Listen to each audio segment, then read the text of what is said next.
Hello you guys, it is Anya. Today we are going to be using a number 4 cotton worsted weight yarn for this magic circle tutorial.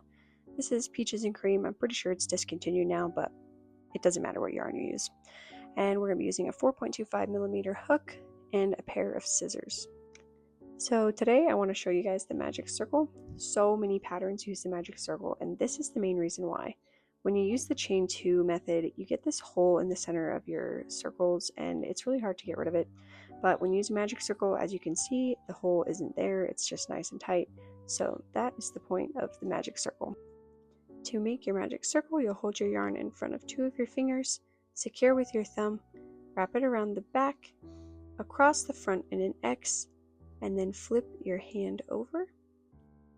Then you can secure with your pinky right here and get your hook, go underneath your right strand, over your left strand, and pull the left under the right.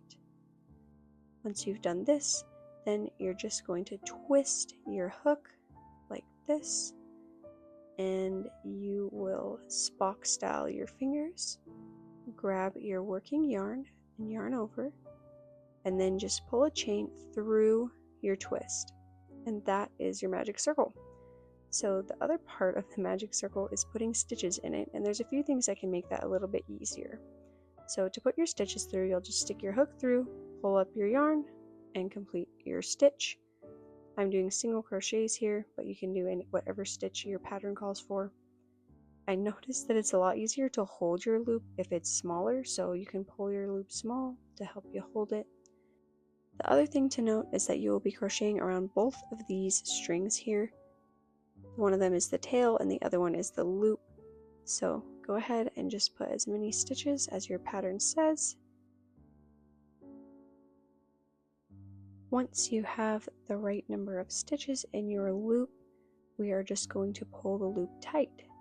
So we have our stitches over here and our tail over here. You just pull this tail until your loop is nice and tight, and then you can continue to crochet around your loop in continuous rounds, or you can do joining, whichever method you need to do. But that is the magic circle, and it's used very, very often in crochet. So if you would like to try out your newfound magic circle skills, I will link a chicken earring video at the end of this video. And thank you so much for joining me today, and happy crocheting!